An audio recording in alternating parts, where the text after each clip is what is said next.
Dalam nama Bapa, Anak, Roh Kudus, dalam nama Tuhan Yesus Kristus, dan minyak urapan yang kudus untuk memuliakan Allah dan manusia. Kami memuliakan Yesus, Tuhan dan Allah kami yang ada di tengah kami, memberkati kami. Setiap tetes oles dari minyak ini yang sakit disembuhkan, mengusir setan kuasa kegelapan, dipatahkan setiap kok, setiap ikatan dipatahkan, dihancurkan dalam nama Yesus. Inilah minyak urapan. Saudara oleskan atas bagian yang sakit, atas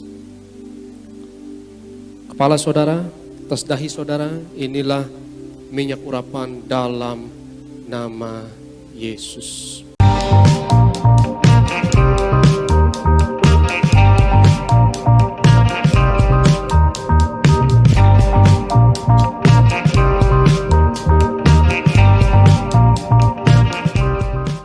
Dan ini saatnya untuk kawan berbagi pertanyaan untuk kita di WhatsApp SKFM 0811381066.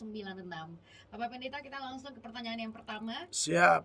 Ini buat kawan SKFM yang lagi nonton live Bapak Pendeta lewat Facebook. Iya. Selamat pagi. Selamat pagi. Ini berbagi pertanyaan untuk kita, minyak urapan. Kemarin saya dengar ibadah pelepasan atau pemakaman minyak urapan untuk mengurapi jasad agar tidak diterkam setan, memeteraikan jasad agar dibangkitkan pada akhir zaman. Benarkah demikian sesuai firman Tuhan? Mohon penjelasan. Iya, minyak urapan dipakai untuk mengurapi jenazah ya, Jenazah, ya. supaya bisa bangkit pada akhir zaman. Oke. Apakah itu alkitabiah atau tidak? Jadi ini ada dua hal ini ya. Yang pertama minyak urapan, yang kedua dikaitkan dengan kebangkitan orang mati. Ya, dalam kebangkitan nanti. Saudara-saudara, jadi memang betul bahwa di Alkitab itu ada minyak urapan. Ini sebenarnya pertanyaan sudah sekian kali ya ditujukan kepada saya, dan sepanjang orang masih kasih pertanyaan ya saya akan berusaha jawab. Karena ini saudara tahu ini pertanyaan spontan ya. Bahwa orang bertanya ya kita jawablah begitu toh. Nah, berkaitan dengan minyak urapan, saya kan sudah kasih tahu bahwa minyak urapan itu hanya ada di perjanjian lama. Ya. Mari kita belajar sesuai dengan firman Allah. Yang membuat orang sesat atau tidak sesat tergantung apa yang dia pahami, apa yang dia ajarkan, apa yang dia lakukan itu seturut firman Allah atau tidak.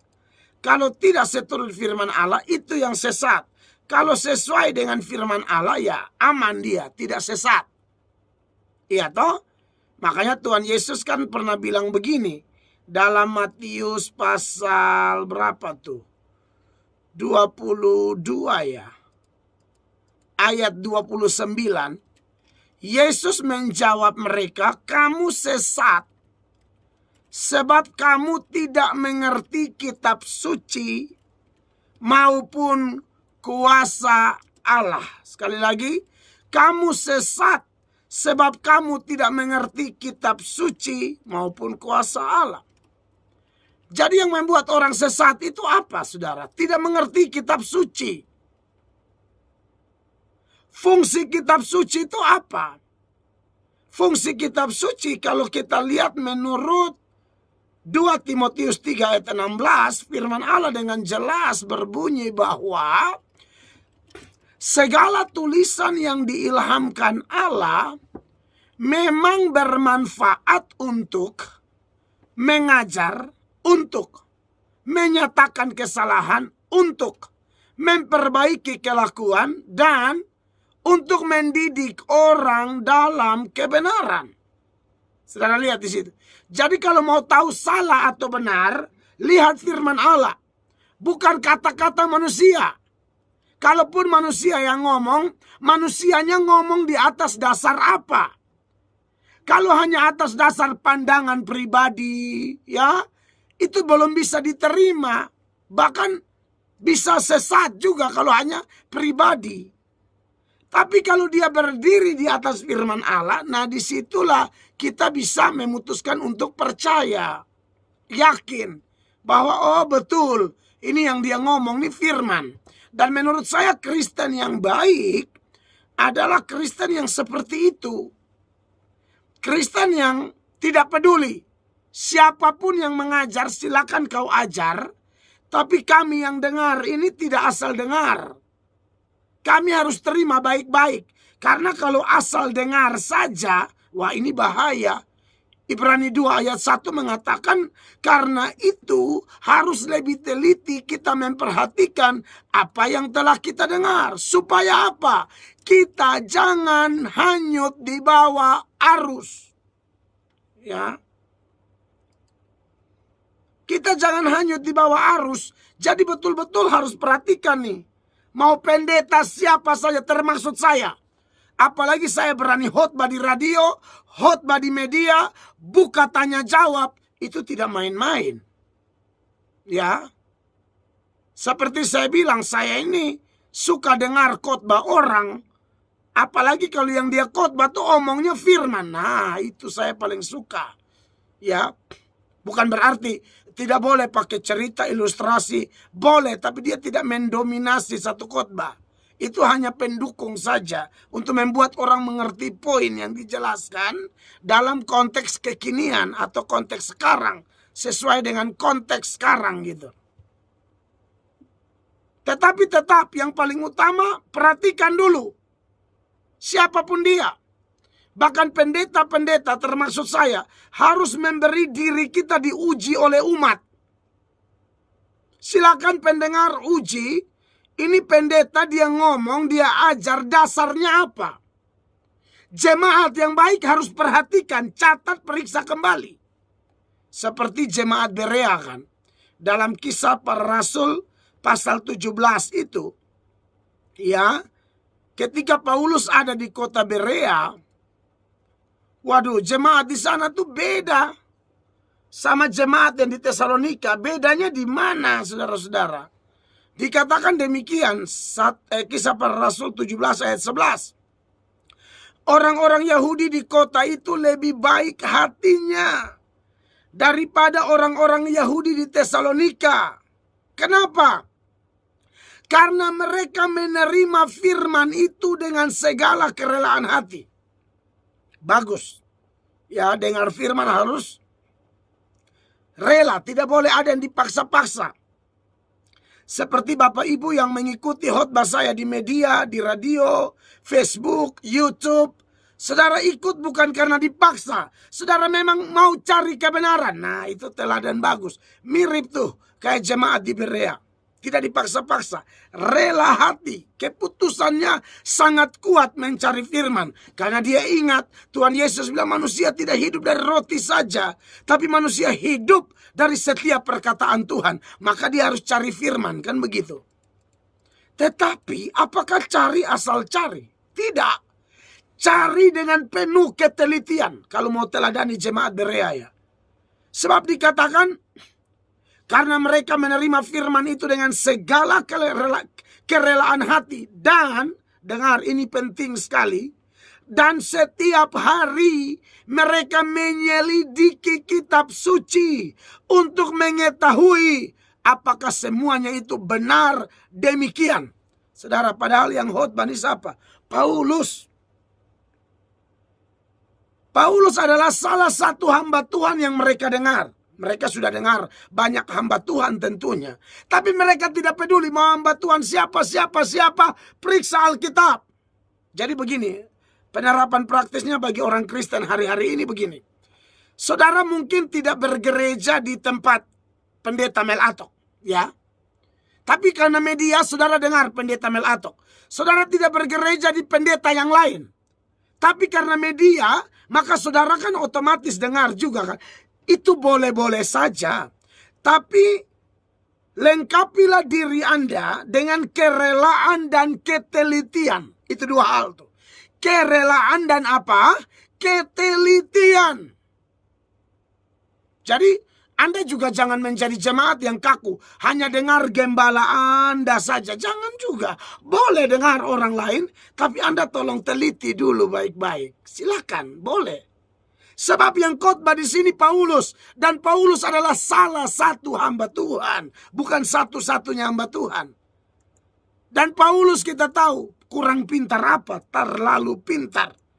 Sudah pintar lagi, diurapi Roh Kudus lagi, dipenuhi Roh Kudus lagi.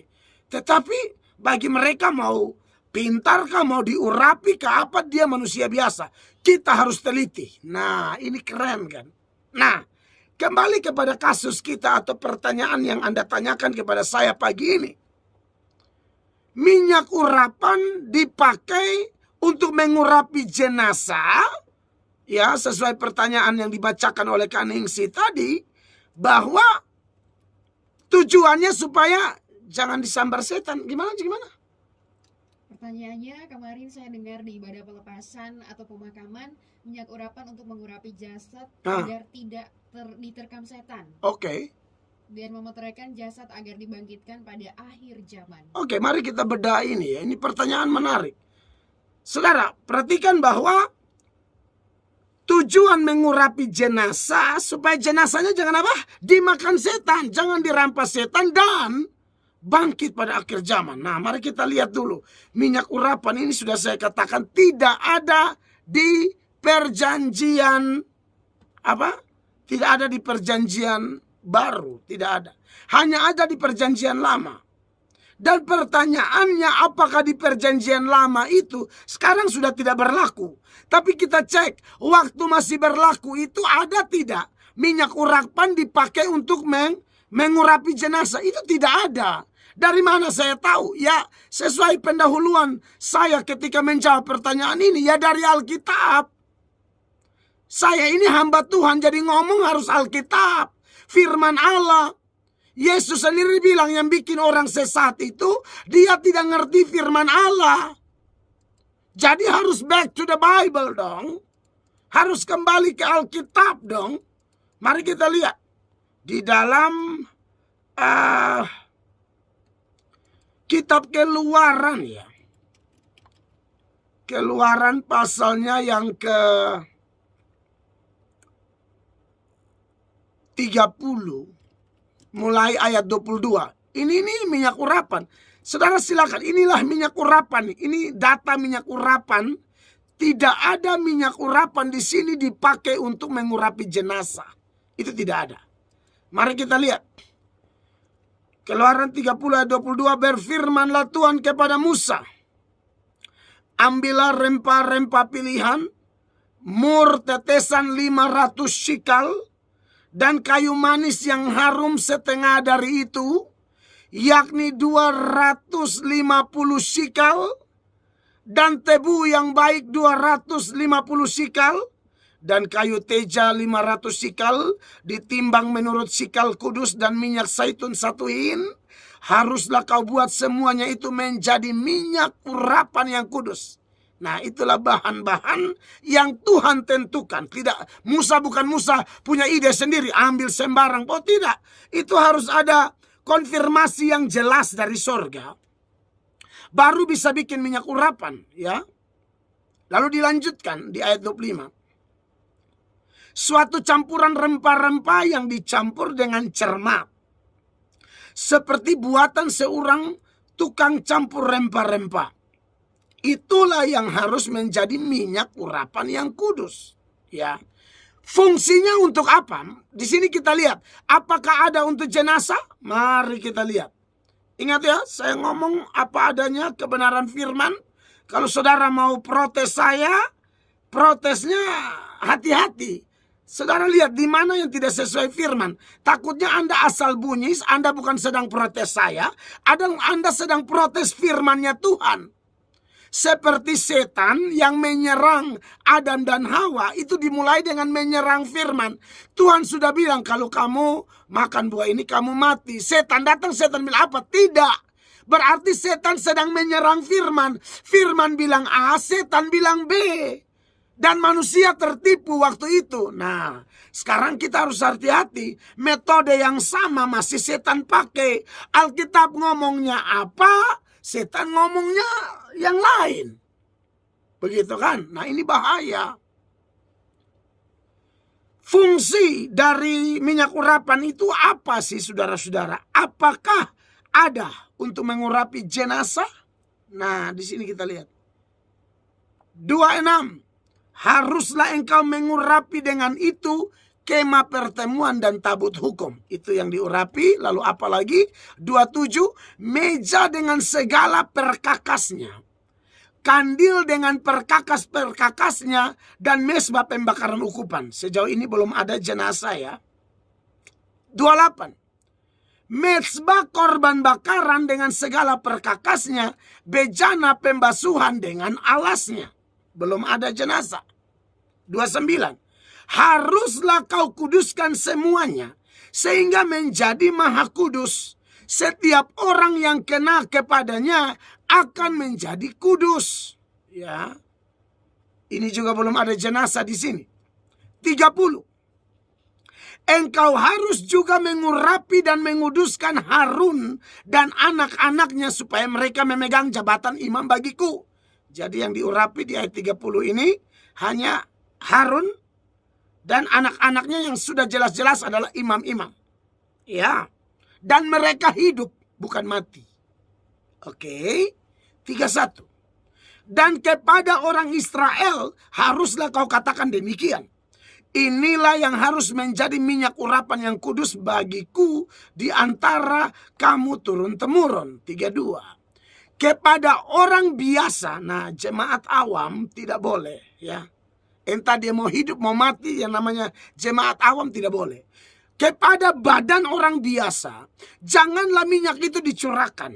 Dan janganlah kau buat minyak yang semacam itu dengan memakai campuran itu juga. Jadi tidak boleh buat yang sama lagi. Itu sudah ramuan khusus. Harus dengar konfirmasi dari sorga. Tidak boleh asal-asalan. Itulah minyak yang kudus. Dan haruslah itu kudus bagimu. 33. Orang yang mencampur rempah-rempah menjadi minyak yang semacam itu. Atau yang membubuhnya pada badan orang awam. Dengar. Haruslah dilenyapkan dari antara bangsanya. Lalu di mana ada jenazah? Tidak ada. Jadi kalau ada orang bilang minyak urapan gosok di jenazah, tidak ada datanya di sini. Ya, ini saya angkat data saat minyak urapan masih berlaku loh ya. Sekarang kan sudah tidak berlaku. Ditandai dengan apa? Waktu Yesus mati di Golgota, dengar ini saya ngomong back to the Bible. Saya tidak sembarang, saya sudah atas izin Allah, kemurahan Allah saya melayani tanya jawab. Begini baru saya sembarang-sembarang, tidak mungkin. Kalau yang saya tidak mampu jawab, saya jujur saya tidak mampu, saya belajar dulu baru saya jawab. Tapi kalau yang Tuhan sudah kasih kemampuan, saya akan jawab. Contohnya pertanyaan ini. Ya, dengar saudara-saudara bahwa waktu Yesus mati di Golgota itu ada 3 fenomena kan. Yang pertama apa? Gempa bumi. Yang kedua, orang-orang kudus bangkit lalu masuk ke Yerusalem. Itulah orang-orang yang percaya Yesus dalam perjanjian lama. Lalu yang ketiga, tabir Allah itu terbelah. Robekannya dari atas ke bawah. Mayoritas penafsir bilang kenapa dari atas ke bawah? Karena Allah sendiri yang merobek. Fungsi tabir itu untuk apa? Memisahkan antara ruang kudus dan maha kudus. Ruang kudus itu imam-imam biasa. Ruang maha kudus itu imam besar yang masuk 1 tahun 1 kali untuk urusan pengampunan dosa umat dan dosanya sendiri. Oke. Nah, jadi tabir itu semacam pembatas antara umat dan Tuhan Allah. Tapi ketika Yesus mati, tabir itu dirobek bagi 2. Kenapa? Karena tabir itu adalah pembatas yang sudah dihilangkan oleh Yesus sendiri. Makanya orang dengan bebas sekarang ketemu Tuhan Allah hanya melalui Yesus kan. Sekaligus mengingatkan kita bahwa prinsip-prinsip keimaman, segala ketentuan-ketentuan hukum Taurat yang berkaitan dengan ceremonial law atau hukum tata cara termaksud minyak urapan itu sudah dibatalkan, tidak ada lagi. Jadi jangan ajar orang untuk kembali ke perjanjian lama lagi, yang jelas-jelas Yesus sudah batalkan. Anda kalau pakai lagi apa yang sudah Yesus batalkan, itu Anda tidak menghormati Yesus, Anda menghina Yesus. Nah, ini di sini yang masalah nih kadang-kadang. Tapi itulah kadang-kadang kalau kami jelaskan begini, kami dibilang sok-sokan, sok pintar, sok tahu. Oh tidak, saya tidak pintar, saya ini belajar dari orang. Jadi kalau ada bilang Mel Atuk pintar itu tidak, saya belajar dari orang. Dan ini firman, ya, jadi saya harus sampaikan. Mari saudara lihat ya, Efesus pasal 2 itu ya, ayat 15 ya. Itu kan jelas di sana dia bilang apa? Sebab dengan matinya sebagai manusia, maksudnya Tuhan Yesus mati di Golgota, ia telah membatalkan. Dengar, jangan lagi saudara bilang belum batal jadi masih mau pakai kembali. Ia telah membatalkan hukum Taurat dengan segala perintah dan ketentuannya. Nah, di sini yang dimaksudkan adalah hukum Taurat dalam artian hukum tata cara dan hukum pemerintahan. Kalau hukum pemerintahan Israel kan saudara tahu, ada aturan-aturan yang mengerikan. Orang kalau penyesat dirajam dengan batu sampai mati, orang kena tangkap bersinah dirajam dengan batu sampai mati. Itu kan tidak berlaku di negara kita. Kita punya hukum sendiri. Itu dibatalkan oleh Yesus. Semua negara atur sendiri hukumnya. Kita tidak pakai hukum Israel ini. Lalu hukum tata cara seperti sunat, ya, urusan makan minum, lalu ratusan ya tambahan dari ahli-ahli Taurat seputaran Sabat itu dibatalkan. Termaksud prinsip-prinsip keimaman seperti harus ada pembatas ini itu, ya, berdoa tidak bisa sendiri harus diwakilkan atau menghadap Tuhan harus diwakilkan. Sekarang tidak perlu lagi. Alkitab berkata gereja itu imamat yang rajani. Fungsi imam itu apa? Menghadap Tuhan. Jadi semua orang percaya, entah suami, istri, anak kecil, siapapun dia, pemuda-pemudi asal dia jemaat, dia itu imamat yang rajani. Seturut 1 Petrus 2 itu ayat 9 dan 10. Itu bukan hanya bapak atau ibu, tidak. Semua orang percaya. Kapan saja, di mana saja, mau di mobil, mau di pesawat, mau di mana, kau boleh berdoa saat teduh di situ, silakan. Selama itu bukan untuk pamer seperti orang-orang munafik yang pamer kegiatan agamanya seperti Yesus kritisi di Alkitab itu. Ya. Nah, saudara lihat di sini ya, bahwa ini pertanyaan sangat menarik dan saya harus jawab sejujur-jujurnya. Minyak urapan itu tidak berlaku lagi. Apalagi yang masih berlaku saja urapi jenazah tidak ada. Apalagi yang jelas-jelas sudah dibatalkan. Ya tidak ada urusan. Jenazah suntik formalin supaya jangan bau. Tanya di rumah sakit situ untuk apa? Supaya jenazah bisa awet 1-2 hari. Karena mengingat penguburan masih tunggu keluarga segala macam. Tak usah gosok minyak urapan. Karena sudah tidak berlaku. Nah, kalau sudah tidak berlaku dan dipakai pasti salah. Apalagi sudah salah lagi tapi tujuannya lebih kacau lagi. Supaya apa? Jangan disambar setan. Jangan dirampas setan. Ya, itu kan kacau. Setan itu apa? Maksudnya setan mau rampas apa? Orang meninggal, saudara, itu urusannya sama Tuhan Allah. Setan mau bikin apa jenazah orang? Setan itu hanya berurusan saat orangnya hidup. Dia akan goda sampai orangnya sesat, sampai orangnya menyimpang dari Tuhan, supaya bisa masuk neraka dengan setan. Karena setan itu di neraka. Setan itu tidak ada hak menyiksa orang setelah mati. Tidak ada. Yang siksa orang setelah mati itu Tuhan, bukan setan. Yang punya neraka itu Tuhan. Dan neraka itu tempat setan disiksa.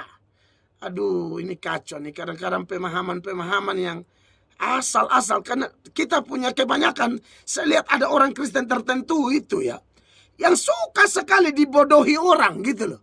Suka sekali dengan apa ya, ajaran-ajaran yang kelihatan heboh, spektakuler, tidak tahu copot ayat sembarang dari mana. Padahal Alkitab bilang tidak ada. Saya sudah ungkapkan ini beberapa kali bahwa tidak ada setan menyiksa orang, itu tidak ada. Setan itu disiksa. Setan itu bisa menyiksa orang saat orang itu hidup, betul. Betul, bisa. Contoh, saya contohkan ya. Tapi kalau dia sudah mati nggak ada urusan. Ya, Markus 1 ya, ayat 26. Ini kan menurut saya satu siksaan oleh roh jahat. Ya ini, Markus 1 ayat 26. Roh jahat itu menggoncang-goncang orang itu, dan sambil menjerit dengan suara nyaring, ia keluar daripadanya. Jadi jelas, setan goncang-goncang. Di bagian lain masih Injil Markus, dia banting-banting itu orang. Ya, Markus 1 ayat 20. Ayat 20 lebih dahulu. Ya. Lalu mereka membawanya kepadanya, seseorang yang terikat dengan roh jahat itu. Waktu roh itu melihat Yesus, anak itu segera digoncang-goncangnya. Dan anak itu terpelanting ke tanah dan terguling-guling, sedang mulutnya berbusa. Nah ini jelas setan menyiksa orang. Tapi kapan? Waktu orang itu hidup. Makanya kita kalau masih hidup tuh nempel sama Tuhan, supaya setan jangan telan kau. Setan jangan hancurkan kau. Makanya Petrus bilang dalam 1 Petrus 5 ayat 8 itu, berjaga-jagalah, waspada, berjaga-jaga. Setan itu seperti singa yang mengaum-ngaum. Dia keliling cari mangsa yang dapat ditelan. Kapan? Waktu kita hidup. Mati tidak ada urusan. Makanya hidup tuh setan perlu ada. Supaya apa? Kita bergantung sama Allah. Markus 9 ayat 26 lagi. Lalu keluarlah roh itu sambil berteriak dan menggoncang-goncang anak itu dengan hebatnya. Anak itu kelihatannya seperti orang mati, sehingga banyak orang yang berkata ia sudah mati. Nah jadi setan itu hanya urusan waktu kita hidup, dia serang kita sebagai milik Kristus. Tapi kalau andanya tidak dekat sama Tuhan, ya lu habis. Tapi kalau kita nempel sama Allah, bergantung sama Tuhan, bertobat sungguh-sungguh, minta ampun dosa, setiap hari intim sama Tuhan, selalu ada saat teduh dan berjaga-jaga, kita lebih dari pemenang, kan begitu. Tapi kalau saudara tidur-tiduran, jangan heran kalau Anda disantet karena suanggi, tembus. Nah, itu karena memang kurang berdoa. Kan begitu. Ya. Nah, kekasih Allah, jadi setan itu dia tidak menyiksa orang setelah kematian. Tidak ada. Setan itu disiksa. Ya. Silakan saudara yang mau protes, saya tunggu protes Anda. Mel Atok siap. Bukan untuk gagah-gagahan mau berdebat. Bukan. Takutnya saudara mempertahankan sesuatu yang tidak alkitabiah, akan merugikan Anda. Secara rohani itu, secara iman Anda tersesat itu. Ya. Saudara masih ingat ya? Itu setan di daerah Gadara. 2 orang itu ya. Matius 8 ayat 28-29. Setibanya di seberang, yaitu di daerah orang Gadara, datanglah dari pekuburan 2 orang yang kerasukan setan menemui Yesus. Mereka sangat berbahaya sehingga tidak seorang pun yang berani melalui jalan itu. 29. Dan mereka itu pun berteriak katanya, apa urusanmu dengan kami, hai anak Allah? Adakah engkau kemari untuk menyiksa kami sebelum waktunya? Jadi setan saja tahu kalau dia akan disiksa di akhir zaman. Ya.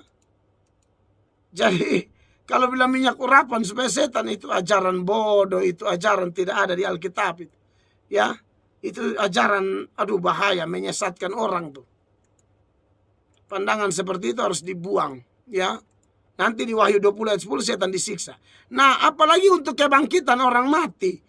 Kebangkitan orang mati apa urusannya sama sama minyak urapan? Tidak ada. Tuhan Yesus bilang begini, Ini jangan tambah-tambah ayat ya, tidak ada minyak di sini nih.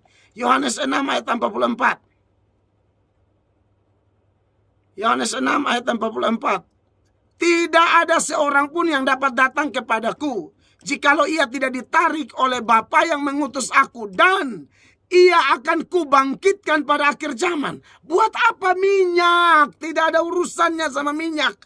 Ya. Dia akan kubangkitkan. Tidak ada bilang dia akan kubangkitkan pakai minyak. Tidak ada. Jadi jangan sembarang ya kita ngomong apa-apa, harus back to the Bible. Kiranya jawaban saya ini berkenan ya. Ya, saya tidak tahu saudara menyoroti pengalaman yang mana, tapi menurut saya kalau minyak urapan dikaitkan dengan jenazah supaya jangan dirampas setan, lalu supaya bisa bangkit, omong kosong, sesat itu semua, tidak ada di Alkitab ya. Shalom.